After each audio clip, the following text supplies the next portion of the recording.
Hi hello, പുതിയൊരു വീഡിയോയിലേക്ക് എല്ലാവർക്കും സ്വാഗതം. കാനഡയിൽ ഇപ്പോൾ വേനൽക്കാലമായി വരുന്നുണ്ട്. എൻ്റെ കൃഷിയൊക്കെ തുടങ്ങാൻ ടൈമായി. അപ്പോൾ അതിന് വേണ്ടിയിട്ട് കുറച്ച് ചെടികളൊക്കെ വാങ്ങാൻ വേണ്ടി പോവുകയാണ്. ഞങ്ങൾ ഇന്ന് പോകുന്നത് സ്ഥിരം പോകാറുള്ള ഒരു ഗാർഡൻ സെൻറ്ററിലാണ്. അവിടെ നിന്ന് നമുക്ക് ഇന്ത്യൻ വെജിറ്റബിൾസിൻ്റെ തൈയൊക്കെ കിട്ടും. മഞ്ഞുകാലം തീരുന്നതോടുകൂടി മിക്ക കടകളിലും തൈകളും വിത്തുകളൊക്കെ വിൽപ്പനയ്ക്ക് വേണ്ടി വെച്ചിട്ടുണ്ടാകും.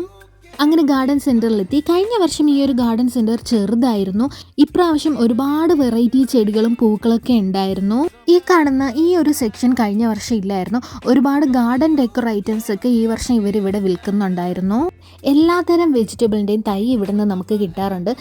കാനഡയിൽ വന്നതിന് ശേഷമാണ് ഒരുപാട് വെജിറ്റബിൾസൊക്കെ ഞാനിങ്ങനെ കൃഷി ചെയ്ത് തുടങ്ങുന്നത്. അപ്പോൾ ഞാൻ ഇതുവരെയും കണ്ടിട്ടില്ലാത്ത പല പല ചെടികളുടെ തൈകൾ ഞാനിവിടെ കണ്ടിട്ടുണ്ടായിരുന്നു. ഞാൻ ആദ്യമായിട്ടാണ് കോളിഫ്ലവറിൻ്റെയും ബ്രോക്കോളിയുടെയും ബീട്രൂട്ടിൻ്റെയൊക്കെ തൈ കാണുന്നത്. തൈകൾ മാത്രമല്ല, പല വെജിറ്റബിൾസിൻ്റെയും സീഡൊക്കെ ഞാൻ ആദ്യമായിട്ട് കണ്ടു. ഇത് കണ്ടോ, പലതരം മുന്തിരികളുടെ തൈകളാണ്. പിന്നെ നമ്മൾ ഈ ഗാർഡൻ സെൻറ്ററിൽ നിന്നൊക്കെ വാങ്ങുന്ന മിക്ക ചെടികളും നന്നായിട്ട് വളർന്ന് അതിൽ നിന്ന് നന്നായിട്ട് വെജിറ്റബിൾസൊക്കെ കിട്ടും. ഞാൻ ഇവിടുന്ന് വാങ്ങിച്ച തൈകളിൽ ക്യാപ്സിക്കം മാത്രം എനിക്ക് നന്നായിട്ട് വളർന്നിട്ടില്ല. അതുകൊണ്ട് ക്യാപ്സിക്കം തൈ ഞാൻ അങ്ങനെ ഇപ്പോൾ എടുക്കാറില്ല. ഞാൻ ഏതോ ഒരു വർഷം ചെറി ടൊമാറ്റോ വാങ്ങിച്ചിട്ടുണ്ടായിരുന്നു. ഒരുപാട് ചെറി ടൊമാറ്റോയാണ് എനിക്ക് അതിൽ നിന്ന് കിട്ടിയത്. കുറേയൊക്കെ ഞാൻ വീടിനടുത്തുള്ളവർക്കൊക്കെ കൊടുത്തു. എന്നിട്ടും തീരുന്നില്ല. കുറച്ചൊക്കെ ഞാൻ ഫ്രീസ് ചെയ്ത് വെച്ചിട്ടുണ്ടായിരുന്നു. അതിനുശേഷം എല്ലാ വർഷവും ഞാൻ ചെറി ടൊമാറ്റോ വാങ്ങാറുണ്ട്.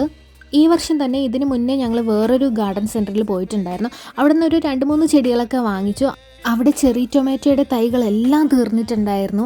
ഇവിടെ വന്ന് ചെറി ടൊമാറ്റോയുടെ തൈകളൊക്കെ കണ്ടപ്പോഴാണ് ആശ്വാസമായത്.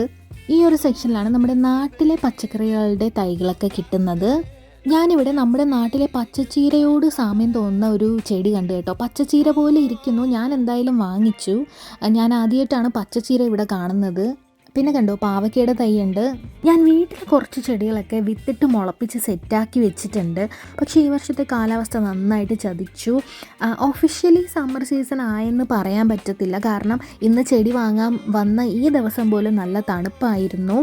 അതുകൊണ്ട് വേനൽക്കാലമായി വരുന്നതെന്നേ പറയാൻ പറ്റത്തുള്ളൂ. ഇപ്പോഴും നല്ല തണുപ്പാണ്. വെയിലൊക്കെ വന്നു തുടങ്ങിയിട്ടുണ്ടെങ്കിലും ഇപ്പോഴും നല്ല തണുപ്പുണ്ട്. വീടിനുള്ളിൽ ഞാൻ നട്ട ചില ചെടികളൊക്കെ വാടിപ്പോയിട്ടുണ്ടായിരുന്നു. കാരണം ചില ദിവസങ്ങളിൽ വെയിൽ ഒട്ടും തന്നെ കിട്ടാതെ വരുന്നുണ്ട്. അങ്ങനെ ചില ചെടികളെല്ലാം വാടിപ്പോയിട്ടുണ്ട്. അടുത്ത ആഴ്ചയൊക്കെ ആകുമ്പോൾ ചെടികളെല്ലാം പുറത്ത് നടാൻ പറ്റുമെന്ന് വിചാരിക്കുന്നു. അങ്ങനെ വീടിൻ്റെ പുറകെ വശത്ത് നടാൻ വേണ്ടിയിട്ടുള്ള പച്ചക്കറി തൈകളും വീടിൻ്റെ മുൻവശത്ത് നടാൻ വേണ്ടിയിട്ടുള്ള കുറച്ച് പൂച്ചെടികളും വാങ്ങിച്ചിട്ടുണ്ടായിരുന്നു. അങ്ങനെ ഈ ചെടിക്കുട്ടന്മാരെല്ലാം നമ്മുടെ വീട്ടിലോട്ട് യാത്രയാകുകയാണ്. ഇനി അടുത്ത വീഡിയോയിൽ നമ്മുടെ വീട്ടിൽ പച്ചക്കറി തോട്ടം സെറ്റ് ചെയ്യുന്നതൊക്കെ കാണിച്ചു തരാം. ഇന്നത്തെ വീഡിയോ നിങ്ങൾക്ക് എല്ലാവർക്കും ഇഷ്ടപ്പെട്ടെന്ന് വിചാരിക്കുന്നു. വീഡിയോ ഇഷ്ടപ്പെട്ടിട്ടുണ്ടെങ്കിൽ ലൈക്ക് ചെയ്യാനും കമൻറ്റ് ചെയ്യാനും മറക്കരുത്. താങ്ക്